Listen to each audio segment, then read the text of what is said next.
This is ABC 15 News. The jury in the trial of self-help guru James Ray could get the case as early as tomorrow. Thank you for choosing us. I'm Steve Irvin. And I'm Katie Ramble. Ray is charged with manslaughter for the deaths of 3 people attending one of his sweat lodge ceremonies. ABC 15's Angie Holdsworth has been following today's developments, and the prosecution started their closing arguments already, right, Angie? Yeah, that's right. You know, this has been a very lengthy series of legal battles just getting to this point. The prosecution began closing arguments late this afternoon, and then they did not finish, so they'll restart again tomorrow. Now, the prosecution is focusing on saying that mainly Ray was reckless in causing the deaths and ignored those in distress.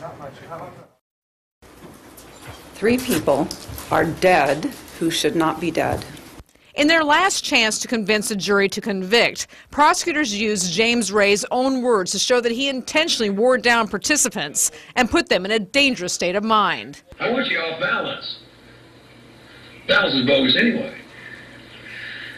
I want you off a little bit. The prosecution laid out what they called extreme conditions that the participants faced inside the sweat lodge, and also the amount of control Ray had over them. He taught them to ignore their own instincts to reach out and help somebody in distress. Prosecutors played audio from one of 3 people who died in that ceremony. Kirby Brown spoke to the group about her experience in one of Ray's other rituals earlier in the week before she succumbed in the sweat lodge. Being so disciplined, you know, that was incredible because I was freezing. I had to go to the bathroom, and I think I puked because I was in so much pain. The defense argued participants had free will and all signed waivers. They also claim investigators failed to consider that a toxin in the area may have played a role in the deaths and not the heat. Their list of possible causes of death reads a bit like a takeout menu from an expensive diner.